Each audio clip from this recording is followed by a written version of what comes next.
Kejadian 26 ayat 12 sampai 14 kita baca bareng-bareng. Saya buanter sampai alun-alun pengu. Ayat berapa? 12 sampai 14. Sudah dapat? Ya kita baca sama-sama. 1, 2, 3. Maka menaburlah Ishak di tanah itu, dan dalam tahun itu juga ia mendapat hasil 100 kali lipat, sebab ia diberkati Tuhan, dan orang itu menjadi kaya, bahkan ia makin kaya, sehingga ia menjadi sangat kaya. Ia mempunyai kumpulan kambing domba dan lembu sapi serta banyak anak buah, sehingga orang Filistin itu cemburu kepadanya. Amin. Puji Tuhan. Nah, sudah perhatikan di dalam ayat 12 bagian yang terakhir itu, ini yang menjadi tema saya.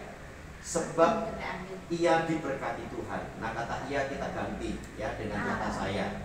Oke ya, sebab saya diberkati Tuhan. Atau disebut namanya masing-masingnya, saya diberkati Tuhan. 1, 2, 3. Saya diberkati Tuhan. Nah, sekarang ganti namanya. Saya itu ganti namanya masing-masing. 1, 2, 3. Susah diberkati Tuhan. Tepuk tangannya melihat waktu. Ya. Oke, kalau kita melihat konteks dari ayat ini, Ishak itu adalah anak perjanjian. Ya, Tuhan ngomong sama Abraham.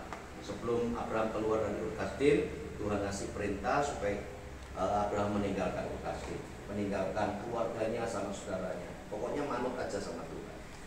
Lalu kemudian Tuhan menjanjikan keturunan.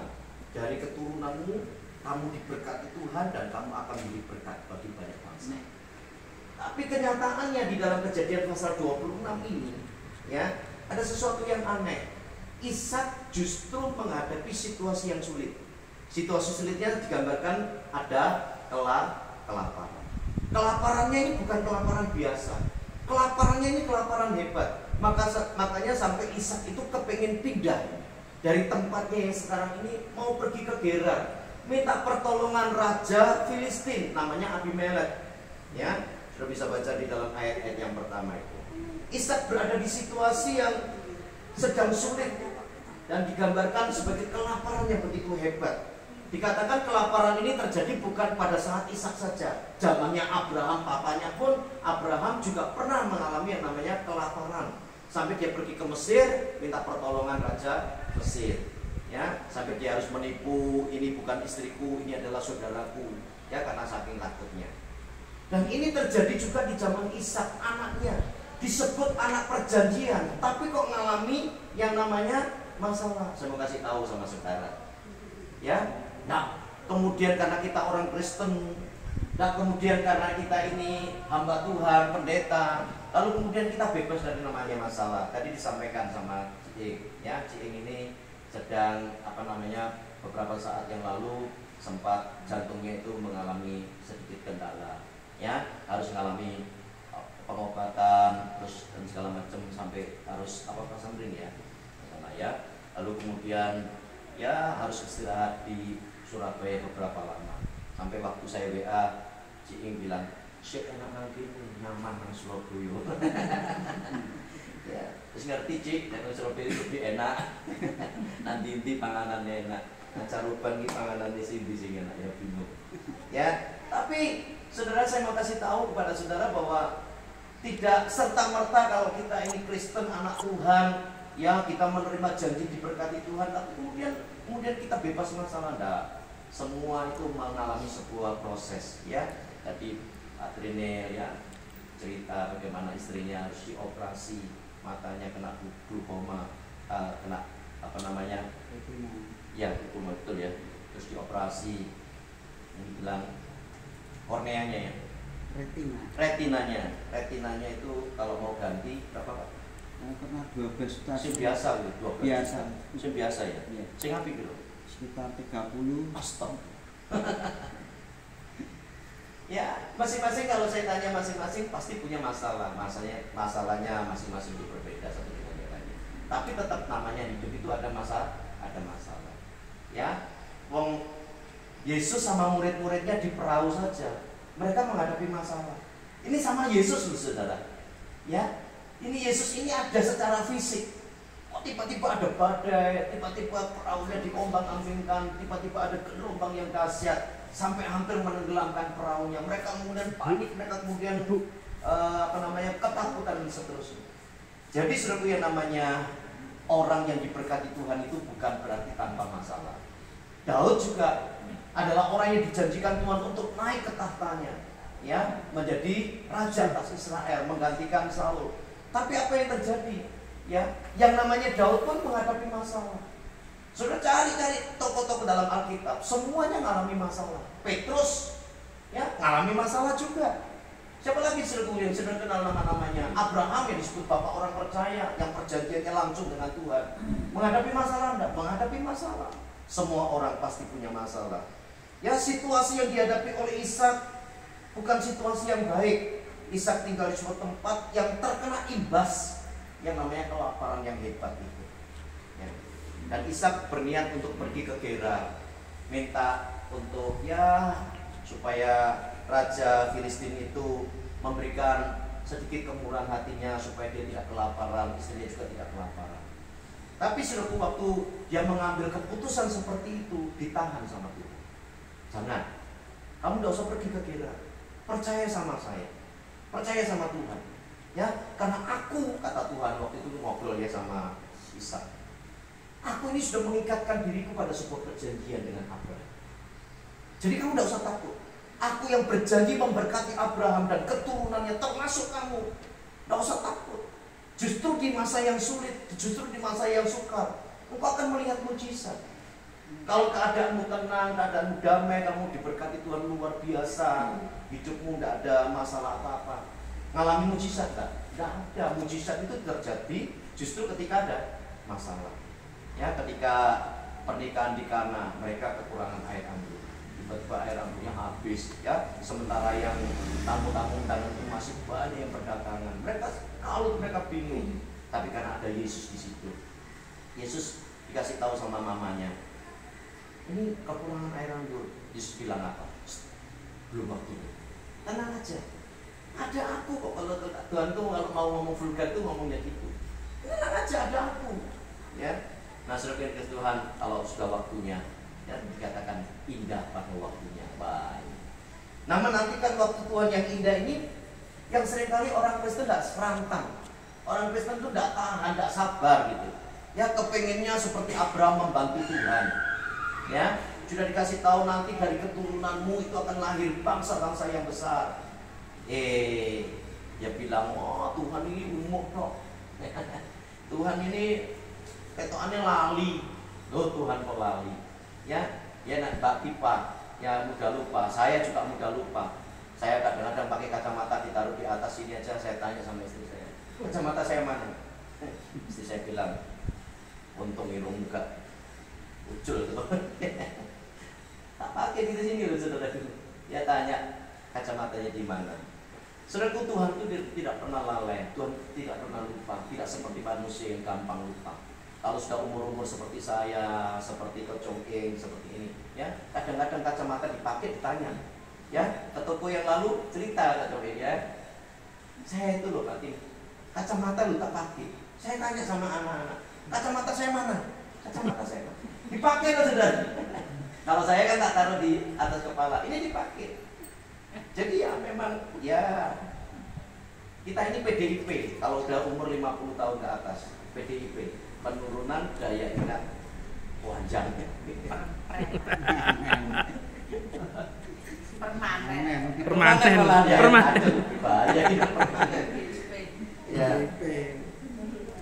Nah, ketika dalam kesulitan, manusia itu cenderung panik dulu.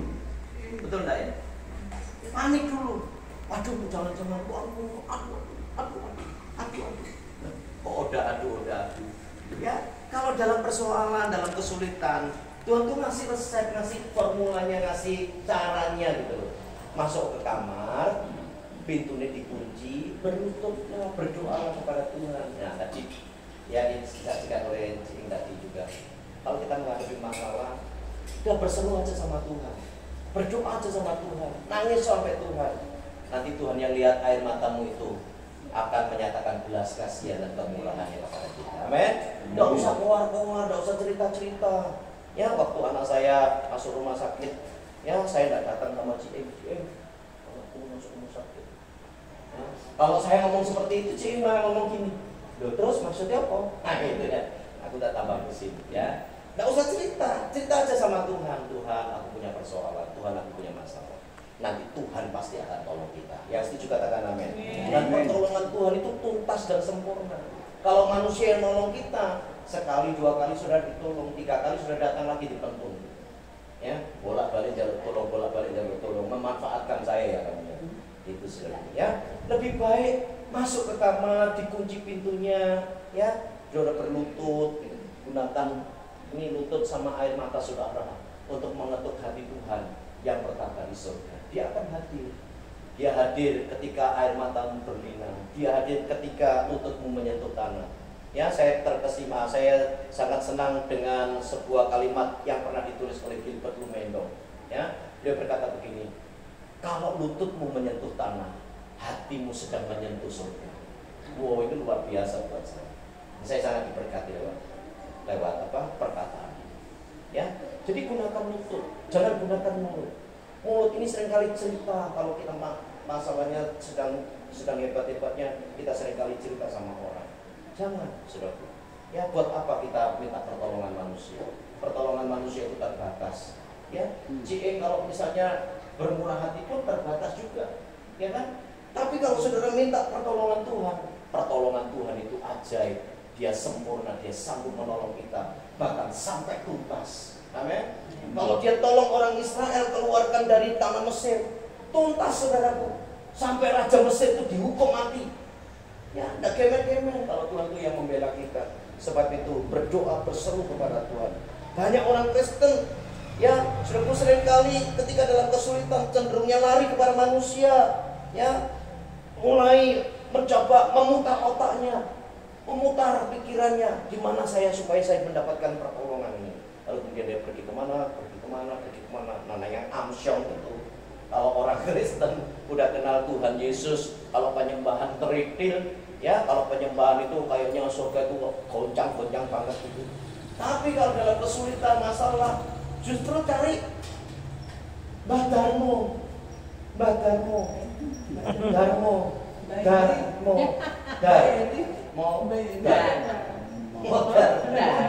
Karena kan Darmo terus yang susunya tambah modal. Nah, banyak orang Kristen itu seperti itu, saudaraku. Bertindak sama seperti Ishak. Ishak itu mau pergi ke Gerar, cepat-cepat mendapatkan pertolongan. Ya, saudaraku, silakan Pak. Selamat datang. Ya, saudaraku, begitu kita berada dalam kesulitan, kita seringkali bingung untuk cari pertolongan manusia. Tolong. Ya, kalau saudara punya dulur-dulur sing sugih, ya, kalau saudara dalam kesulitan datang ke sugih, ya, dulurmu sing sugih. Sepisan pindho pun ditolong. 3 kali ditolong tapi dengan ultimatum. Pisan mana yang tolong awas. Waduh. Ya, sekali 2 kali ditolong saudaraku. Nah, terus-terusan ya ada langganan saudaraku. Ya. Jadi kalau saudara sedang dalam masalah, cari Tuhan. Ya, Alkitab mengatakan orang yang mencari Tuhan, dia akan hidup. Itu juga katakan amin. Tapi kalau saudara cari manusia, saudara akan mati. Ya, karena pertolongan manusia itu semuanya terbatas. Tuhan tidak mau kita ini mengandalkan manusia. Tuhan mau kita ini mengandalkan Tuhan. Yeremia pasal yang ke-17 ayat 5 sampai ayat yang ke-8 ada sebuah kontradiksi. Ya, ayat 5 dan ayat 6 mengatakan jangan mengandalkan manusia. Sebab kalau kamu mengandalkan manusia, hidupmu akan seperti padang tandus yang asin. Udah padang tandus asin, bisa ditanami enggak? Enggak mungkin. Ya, gersang, hidupmu akan mengalami kekurangan, hidupmu justru akan semakin mengalami masalah-masalah yang berat. Tapi di dalam ayat yang ke-7 dan ayat yang ke-8, ya, tetapi orang yang mengandalkan Tuhan, yang mencari pertolongan Tuhan, ya, hidupnya itu seperti pohon yang ditanam di tepi aliran air, ya, yang daunnya akan tetap hijau, yang akan menghasilkan buah-buah yang lebat. Di situ Tuhan akan berkarya. Orang yang mencari Tuhan pasti akan ditolong sama Tuhan. Tuhan tidak pernah membiarkan orang yang mencari wajahnya lalu kemudian kembali dengan sia-sia. Yesus itu dalam pelayanannya, ya, kerap kali bertemu dengan orang-orang sakit, ketemu sama orang yang lumpuh, Bartimeus yang buta, ya seru. Bartimeus berseru, Tuhan anak Daud, kasihanilah aku. Ya, Yesus meloyor begitu saja? Enggak. Yesus berbalik dan menyembuhkan Bartimeus yang buta. Waktu Yesus ketemu sama orang-orang yang timpang, orang-orang yang tidak bisa jalan itu, yang lumpuh, saudaraku, Yesus tidak mengujar begitu saja. Waktu mereka berseru, Yesus tolong aku.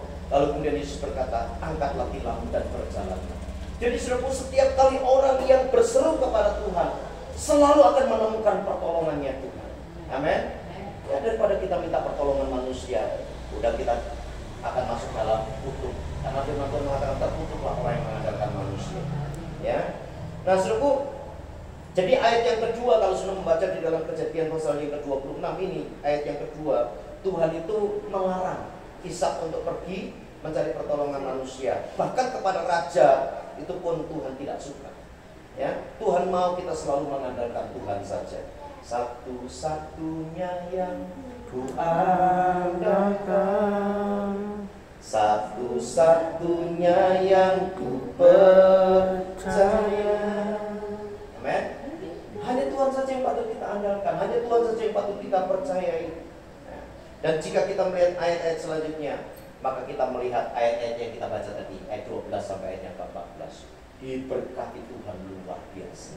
Diberkati Tuhan luar biasa. Makin hari makin diberkati, makin hari makin kaya, semakin kaya, bahkan sangat kaya. Itu janji Tuhan loh, saudaraku. Itu firman Tuhan loh, saudaraku. Ini bukan perkataan saya, ini bukan rekayasa saya. Ini kata-kata Tuhan yang tertulis dalam Alkitab dan tidak pernah diubah oleh apapun juga. Undang-Undang Dasar 45 pernah diamandemen, bahkan mungkin sudah pernah 2 kali. Tapi yang namanya firman Tuhan, tidak ada yang bisa mengamandemen firman Tuhan. Tidak ada yang ada perubahan-perubahan. Oh, itu aneh salah. Loh, Tuhan bukan seperti itu. Tuhan itu mengucapkan firman, dan firman itu berlaku untuk selama-lamanya. Amin, saudaraku. Firman Tuhan mengatakan langit dan bumi itu bisa lenyap, tetapi perkataan Tuhan itu kekal selama-lamanya. Sebab itu, mari kita memegang janji Tuhan.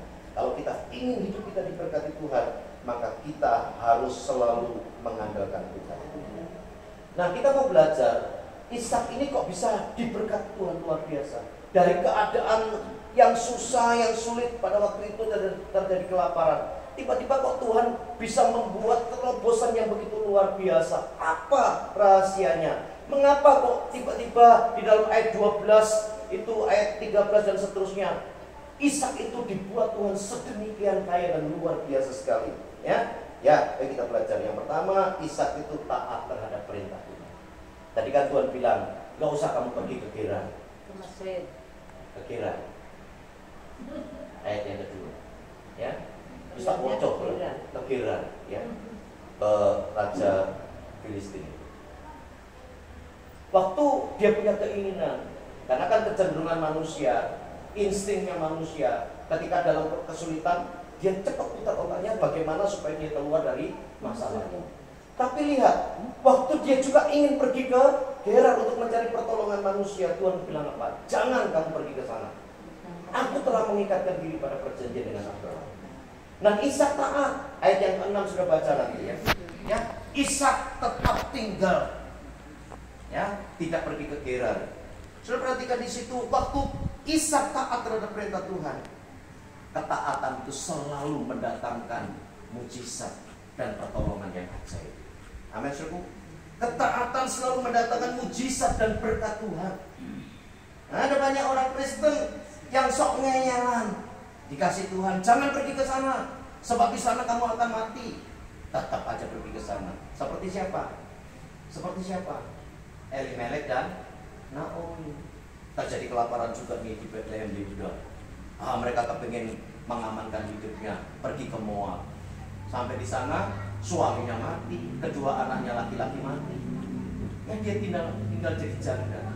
Ya, jadi kalau Tuhan ngomong stop, jangan. Ya berarti jangan. Tidak usah dibantah apa.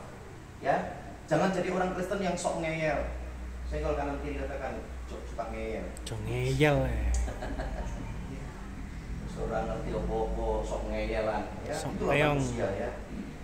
Ayo kita belajar seperti Ishak yang taat sama perintah Tuhan. Ya. jangan jadi orang Kristen yang wangel dikandani. Tuhan tuh kalau ngomong jangan tuh berarti jangan. Selalu ada konsekuensinya. Jangan itu dalam bahasa Ibrani-nya itu lo.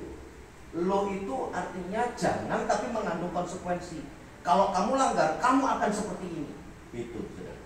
Ya, jadi Ibrani itu lebih jelas. Kata lo itu artinya jangan tapi mengandung sebuah konsekuensi.